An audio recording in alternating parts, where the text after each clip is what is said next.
Yes, it's a set. Order does not matter. When I calculate, it became 2, 4, 3, 1. But when I wrote it 1, 2, 3, 4, it's a subset. It's a set of states, so order does not matter. Yes? So if you had another input besides A, like in the alphabet, and then you had another column. Yes, yes. Yeah, it doesn't matter. That's a very good question. So I made this machine so simple. I only have an A, so I just have one column here, A. So if you had another, right, another symbol, that could have been here. But yeah, at least in this example, you don't have it. The order doesn't matter. So you bring one of them down at the end, right? The R closure. You just bring one. So this loop here, now it became ugly. For every small sigma and a big sigma, every symbol in your sigma, meaning I'm going to repeat this for A, I'm going to repeat for this B, repeat the entire process for every single symbol here. In this case, I only have one, so I just did it for A. Yeah. But the order, you do first and then A, that does not matter. You just have to do it for every every symbol. Question there? No? No? Cool. Look at that. This is easy, right? So now, so the next step, right? Next step, what will be the question mark? Now tell it to your neighbor. Right. So based on this algorithm, I'm going to fill that question mark. What do you put it there? So I'm going to call your name. Whoever is sleeping, not tell me.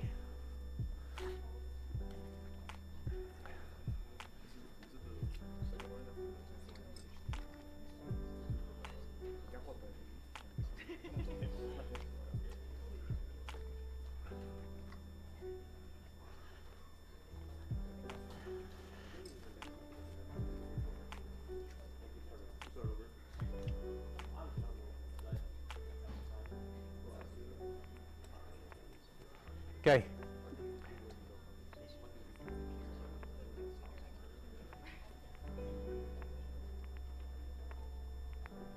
What do you think? What do you think? You don't think? No? Forgot? Maybe who? Maybe you? Yeah. What do you say? No. Her. Yeah. 1, 2, 3, 4. You just copied from him.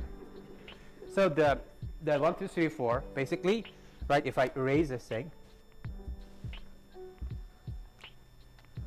erase all that, so that, right, this A, and then this R is 1, 2, 3, 4. That's where I started from, right? If you mark this new state, mark it, and say, do that, right? Do the epsilon, move, right? From 1, 2, 3, 4, what other places you can go, right? You can go, in this case, from 1, I can go to 2, right? And then all others, I can't go anywhere.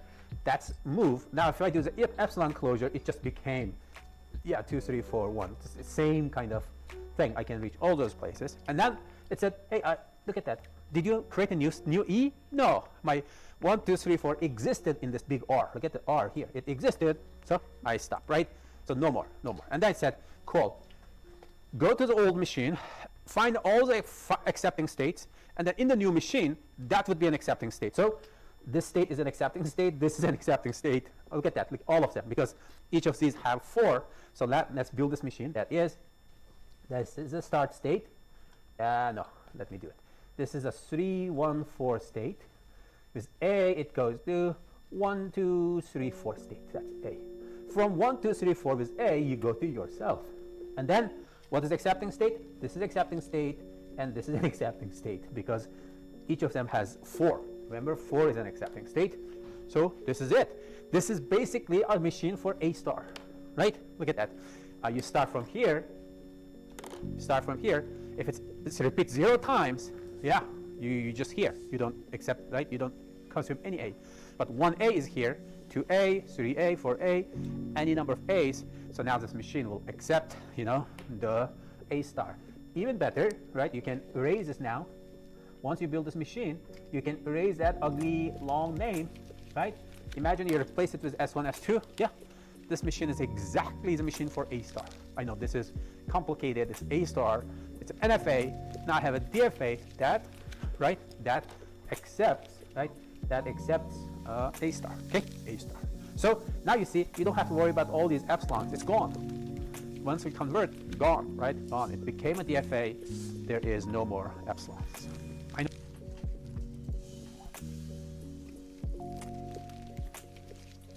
Or maybe go to the like old exams, every exam in the past we had these questions.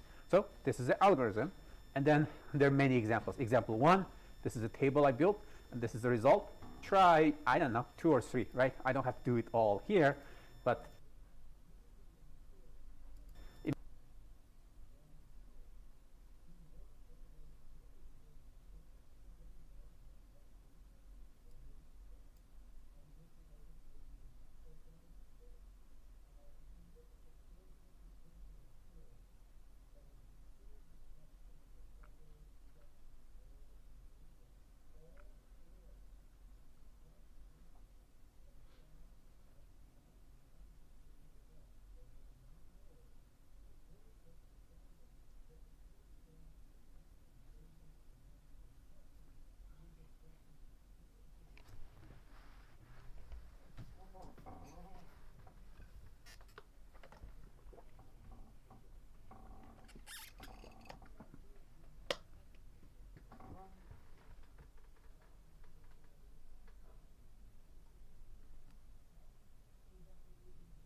imagine, right? Look at that. So it's this thing, very simple machine. A, to calculate based on the algorithm, calculate E closure, I can reach C. So that's AC is my start state. With 0 from AC, what other places you can reach? I can reach, right? The B, I can reach C, I can stay in C. That's it, right? That's with 0, right? 0 reach here, come here with epsilon, and then 0 reach here, that's a BC. And then from AC with 1, you can go to C, right? And then you can come here, just jump to this D with 1, right? Look at that, it comes in 1 CD. So you just follow the exact thing I did, and you have this table. Now you build this machine, right? AC goes to BC with 0, CD with 1. From CD with C, it's itself, right? This I'm just building this machine based on this table. These are the states, these are the transitions, right? Yeah. Cool. So if that's all clear, I'm going to open up the slide, run through one more example with everybody, okay? I know you don't like the slides, but it's easier instead of just drawing all the states. Where is my 330? Why did I go? Yeah, okay, here. Vector, automata, blah, blah, blah, here. Okay. It's just the same, or not same, it's a similar example, and just I want to go through that algorithm one more time. Hopefully you will understand that. Okay, cool. So, wow. So we started here, convert to NFA, convert to DFA, right? Convert to DFA. So we take an NFA like this, we convert to DFA, it'll become like this. So imagine, because you can go to Q2 with A, stay here, so that somehow has to be represented in FDFA, so sometimes it can get complicated, right? Bigger machine. So this is basically, this is a language. Repeat AB any number of times. At the end, you receive A. If it ends with AB, yeah, you accept it, right? This is consuming AB here. I don't care how many times, but AB, I'll accept it, right? So same thing here. B, I'll accept, right? So this is like the machines we built it before, right? If it has, you have to see A and B to accept. Otherwise, if you see B's, it doesn't help. If you see A and then more A's, you stay here, right? But after you see AB, if you see another B, yeah, you go back, right? So this is NFA, a little, more complex. And then this slide is saying NFA and the DFA, A high school student they have the walks into a same class. power of, expressiveness. NFA looks, give you more power. They represent exact same things. Just like probably Java or Python seems easier than assembly or C, but they have exact same power. Anything you can do in Python, you can do it in C. Anything you do in C, you can do it in Python, right? Maybe one of them is flexible, easier, but doesn't mean it's more powerful. Go. This is algorithm I showed you earlier. Take alphabet, all the states, start state, final state, and then transitions. And you return a DFA with the same 5 tuples, but this time there's no, right? There's no epsilon transition, there's no like duplicate, like I mean, multiple transition for a same symbol from same state, things like that, right? So you convert into a DFA. This is that algorithm I just showed you, right? And we went through this. Now let's just go through this example. Hopefully, right? If later you go through the slides yourself, just follow these steps. Hopefully you will understand this. So this is my machine. This machine, there's an epsilon here. That basically, there's an epsilon here. That means this is, right? This is an NFA. And then like 0, from A, 0 you can go to B. With 0 you can also go to C. That again says this is an NFA, okay? So this is the very first step. I got ABC. So somebody tell me, how did I get that ABC? In the new machine, the start state is ABC. How did I get that? You want to tell me? How did I get that ABC? From where? From A. Okay. So from the old machine, NFA's start state, right? Now I'm trying to decide if this is your start state, what would be my new start state for the DFA?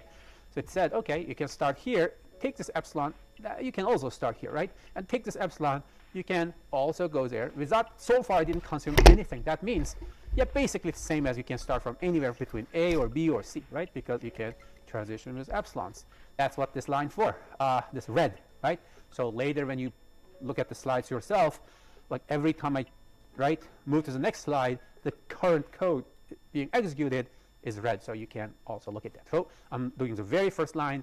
I calculated the start state for the new machine. Now I say, hey, I'm going to build a table from starting from here for every symbol. Look at that. I'm here.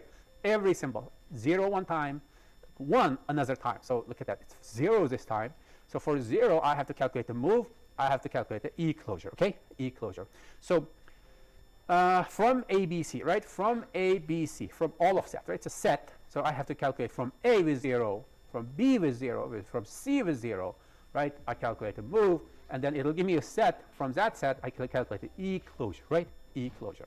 So when you look at this, from A with move 0, I can go to B. I can go to C, right? A C, I can also stay in, no, I can go to B, I can go to C, right? That's it. That's my move. And then from BC with epsilon, it doesn't go anywhere. So I guess that's BC, right? That's BC. So how did I get BC? That is from ABC, I calculated my move with 0, and then I calculated E closure. That's all the possible places I can reach. Now with 1, from A, I can go to A. That's about it, right? Now if I calculate the E closure, I can go to B, I can go to C. So, yeah. So I probably went a little too fast. So meaning, I got this new state. Does it exist? No. If it doesn't exist, add it to the R. So this is R. So I add it here. And now when I go back to the loop, so this sigma will become 1. So now it'll calculate this thing that I just said, ABC, right? So calculate the move, calculate E closure. 8. Does it exist? No. If it doesn't exist, add it to the R. So this is R. So I add it here. And now when I go back to the loop, so this sigma will become 1. So now it'll calculate this thing that I just said, ABC, right? So calculate the move, calculate E closure. Now I said, does it exist? Yeah, it exists. So you don't have to add it again, right? You don't have to add the same state. So fine, just go back. Now it goes back to this place like a big loop said. Now I'm going to process the next state because I'm done with ABC. Cool, let's do is BC. For BC, again, I have to do it for 0. I have to do it for 1. Now I calculate the move, and E closure, starting from the states B and the C, right? B and C, I will get, yeah, so you have to do it on the paper, but otherwise, from B with 0, you go nowhere. From C with 0, you go to yourself, right? You go to yourself. So after C and then after closure, it's still C. So I would assume this place is C. But like really, why not C? Why not ABC? If you still didn't understand, I guess you have to go back and check. So what will be here? So now it said, I calculated, does this exist in the R? No. You have to add a C right here. Like, look at that.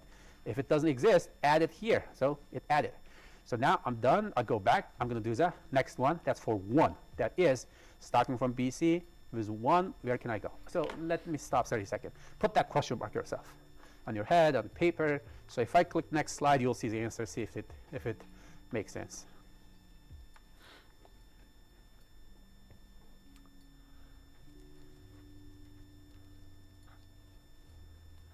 Did you get it, everybody? Raise your hand if you have an answer. If you don't raise your hand, so ask me why you don't know. Okay, thanks. Anybody here? This is the time you ask. What is that question mark there? You? Yeah. No, behind you, the right there. Yeah. Yes, with glasses. What do you think? Yeah? Huh? BC? Okay, maybe BC. So he said BC. Is that correct? Okay, maybe. Okay. So that is from BC. This is one, like what place I can go to BC, and it said, yeah, BC doesn't exist. Yeah, it exists. So I don't have to add this here as a new state. I'm done with BC. Now I'll go back, right? Look at that. Every time I update the table, it's also updating these machines. Now I go back. I have to do the same thing for C. This is the only thing left. So here, I'm going there, right? I'm going to do for 0 and what? So meaning C, starting from C, what state I can go with 0, come here. What state I can reach with 1, comes here. Okay? So from C with 0, I can reach 0. That's only place. And then epsilon stays there. So for 0, this is C, right? Now from C with 1, it's the same. You just stay here. No more epsilon. So it is again C, right? Look at that. So with from C with 1, this arrow should go back to yourself. Yeah, that's it. I did. Okay? Now I didn't introduce any new states, right? I got everything I needed. No more, right? No more new states in this big R. So this is the only step I have to do. That is, find the accepting state. That's C. If you see a C here, okay, accepting state, accepting state, accepting state. So all three are actually an accepting state. That's it. I got this machine, right? We started here. That step by state.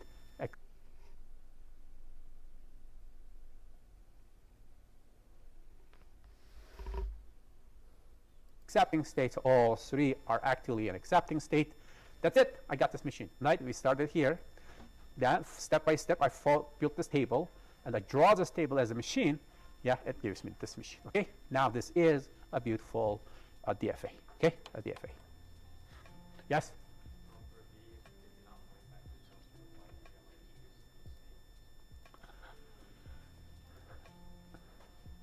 Okay. So you say B. What happened?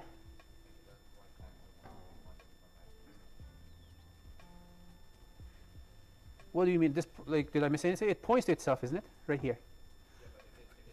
Yeah, if it didn't, then it would be a different machine. I don't know. Yeah. If it didn't, just remove that, build that process, because then the set can be different. Transitions are, the subset can be different. So that's a brand new different machine. Yeah. So if you get multiple elements out of the call, would you take the enclosure of each element? Yes, that's a good question. That is,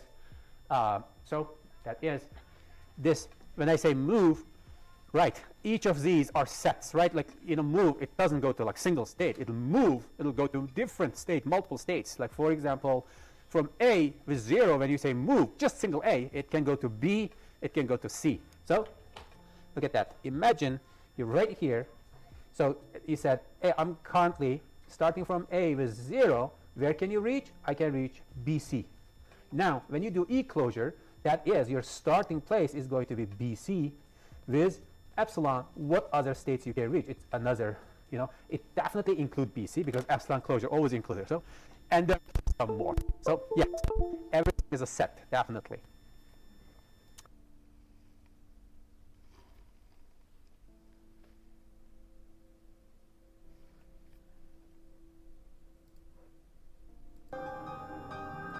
Cool.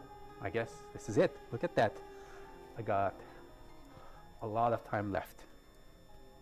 So in the exam tomorrow, you'll have oh no, when? Like Thursday? Yeah. Okay. Unless you want to make it a long. No, then Thursday. I'm messing up my days. I'm tired. What I was saying.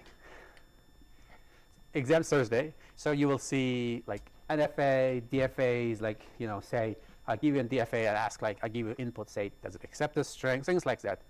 What you don't see is NFA to DFA conversion. This thing I'm finishing up today, so it may not be fair if that shows up on the Thursday exam. So this conversion, you don't see it.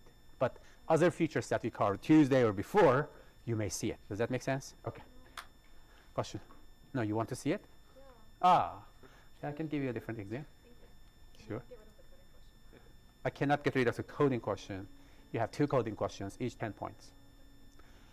If you did the project, you should be able to do it. So if you got 100 on a project, if you cannot do the coding, then I would assume you don't perform well under time pressure. You didn't cheat, but definitely the coding thing is a very simpler question. Somehow you couldn't, you cannot do it on paper. So that's not good, okay? Yes? 2 coding questions. Would it be like one from project 1 and one from project 2? Like one on lists and one on trees? Yeah, it does have a list. It has trees, so I guess it's a combination of all. Yeah? Can you just list an STD with coding questions? Can you do what? List Can you module? list an, Anything, if it's correct. If I put your code and if it runs, yes, you can. I mean, unless we say it. Unless the exam, like the description says, you cannot use red pencil or red something, I don't know. Otherwise, it's just you're free to use. And don't ask that in the future also. People are asking the same thing in my 430, like, can I use fold? Can I use map?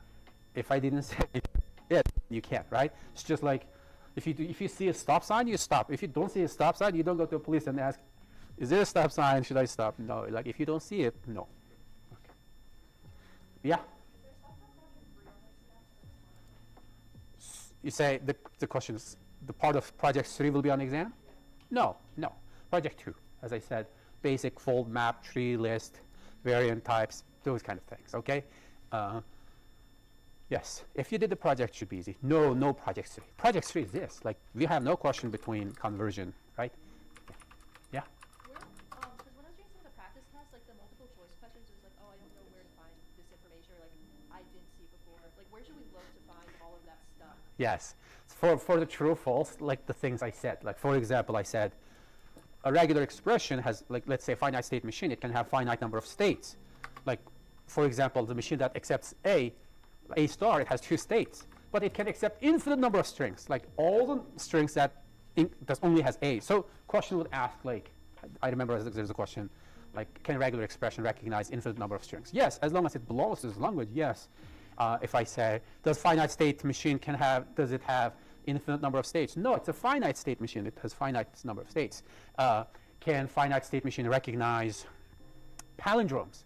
Maybe I didn't say that. No, it's not powerful enough to remember the history, to recognize something like this. Maybe I didn't say it. Really, it's my fault, I guess. Usually, right? Because we ask those kind of crazy things. That is, this regular expression cannot recognize balanced parentheses, because to recognize this, you have to remember how many left you have so that you can match to how many you right. It doesn't remember the history. When I was drawing that vending machine, I told you, when you reach somewhere, if it's 10, finite state machine doesn't know if you reach here with 2 5s or 1 10. It cannot remember the history. It just knows, this is my state, where can I go next? That's it. So to do this, remember, that's only has A. So question would ask, like, I remember there's a question, like, can a regular expression recognize infinite number of strings? Yes, as long as it belongs to this language, yes. If I say, does finite state machine does it have infinite number of states? No, it's a finite state machine. It has finite number of states. Can finite state machine recognize palindromes? Maybe I didn't say that. No, it's not powerful enough to remember the history, to recognize something like this. Maybe I didn't say it. Really, it's my fault, I guess. Usually, right? Because we ask those kind of crazy things. That is, this regular expression cannot recognize balanced parentheses, because to recognize this, you have to remember how many left you have so that you can match to how many you right.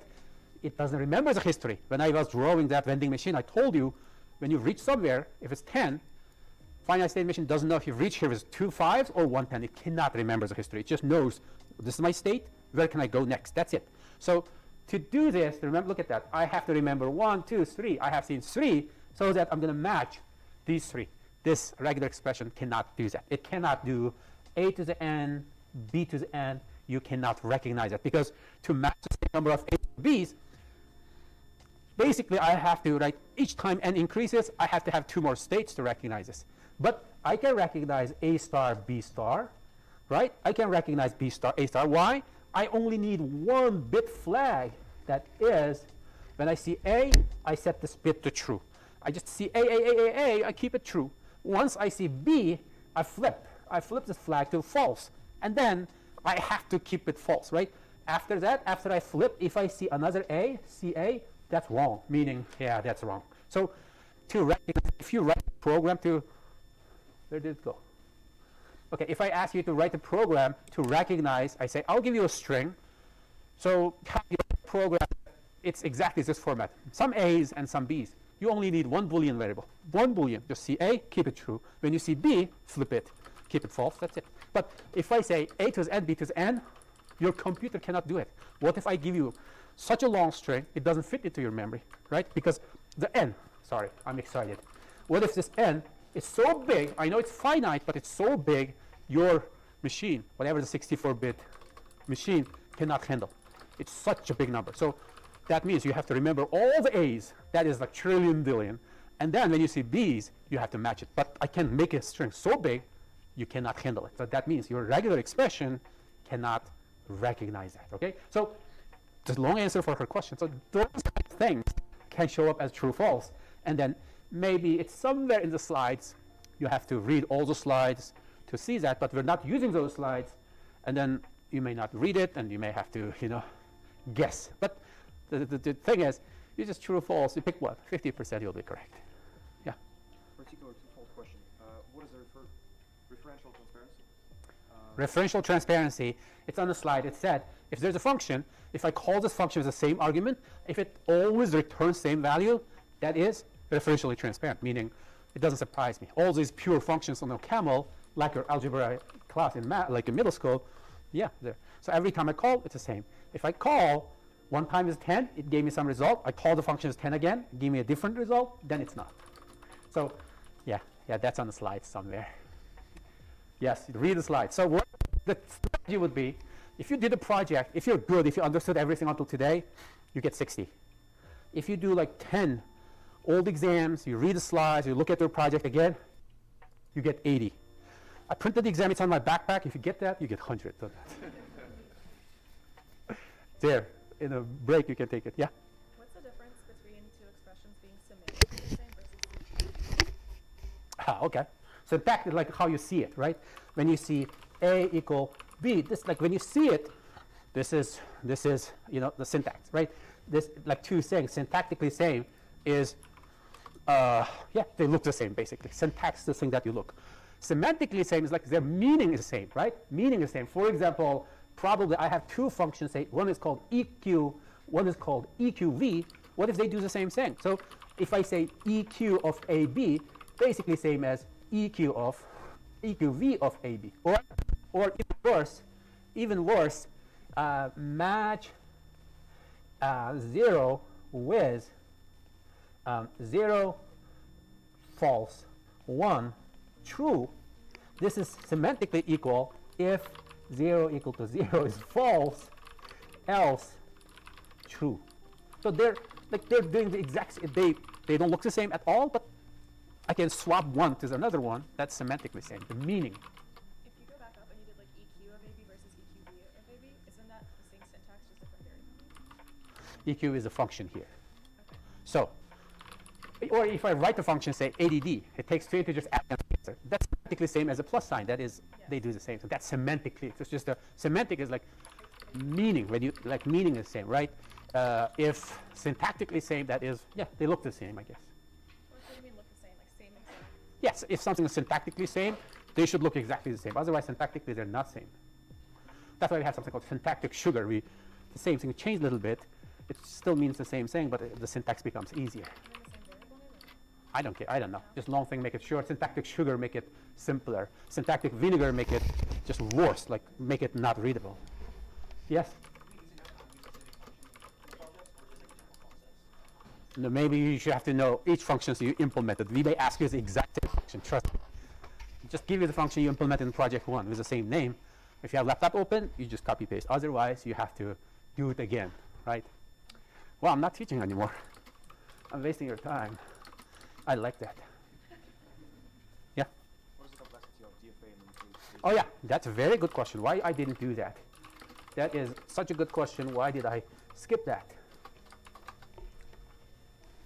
Yes, that's exactly. Look at more examples, more examples. So now, so we can reduce NFA to DFA, right? DFA. Most of the time, it takes polynomial time. It's fine. But people, bad people, they can make NFAs, like specific bad NFAs.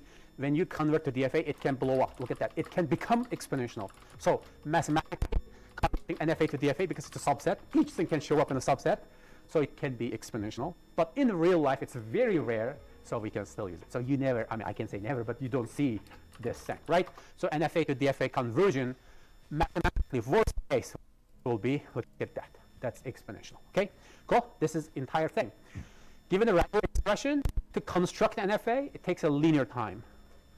Given an NFA, convert to DFA, it takes exponential time. But this is very rare. That's why we are still doing it, right? But it is possible, right? It is possible that it can blow up. But in real life, most of the time, the NFA becomes simpler than DFA. That's right. But mathematically, if it's 351, then you would say, no, this is bad. It's exponential. Okay? Cool. Now we just circled all over again. That is, I can take a regular expression to NFA. I can convert NFA to DFA. Now I can also, if I see DFA, I can convert it back to, regular expression. That is, it's called a general NFA. So meaning this transition here, instead of single symbol, it can take a regular expression. So basically, the algorithm, what it does is just deletes the state, right? It deletes the state and then changes it. So meaning, if I delete it, now this thing will become AB. If I just delete it, this thing will become BA. Now I add this new state, add a new state, it just deletes this whole thing, it becomes this or, so AB or BA. So that is a basic strategy. So you should understand this thing is possible, but I don't know. I usually, we ask very simple stuff about this, converting regular expression to NFA. But if you are interested, I have more examples. That is, again, right? That is, if you delete the state, imagine, if you delete the state, that's like you go out with 0, and then you repeat 1, right? 1 star here, and come back with 0. That's how it became, right? Look at that. That's how it 0, 1 star 0. So you deleted the state, right? Deleted the state. So now you take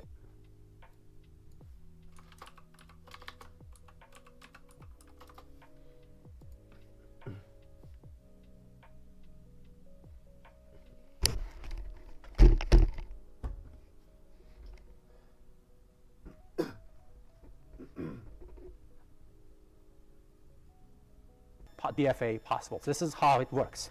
First, you take that DFA, split into 2 parts. That is, all the accepting states, all the non-accepting states. These are definitely different states, right? They cannot be merged. You cannot merge R with T because this is accepting, this is non-accepting. But I'm trying to guess if S and T can be merged, right? If S and T can be merged. So then what do? Then for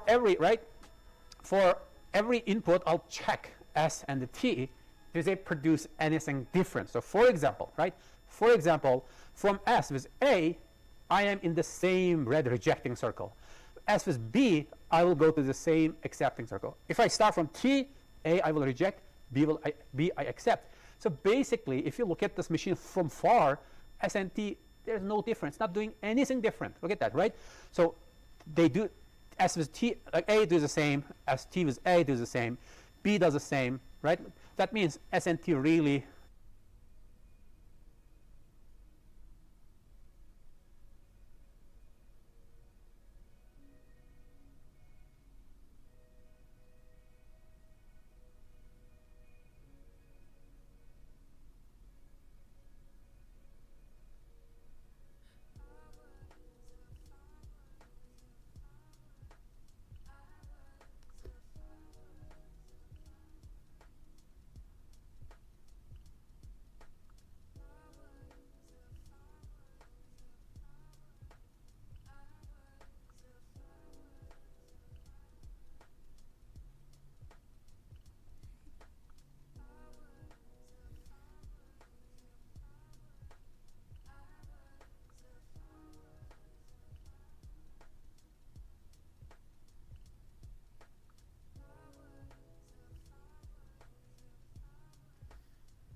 a little Assassin's Creed fan? Ubisoft's got enough unimmersive RPG slop to last you your entire life. Jerry, bring over Assassin's Creed Shadows Isaiah. Boy's hungry.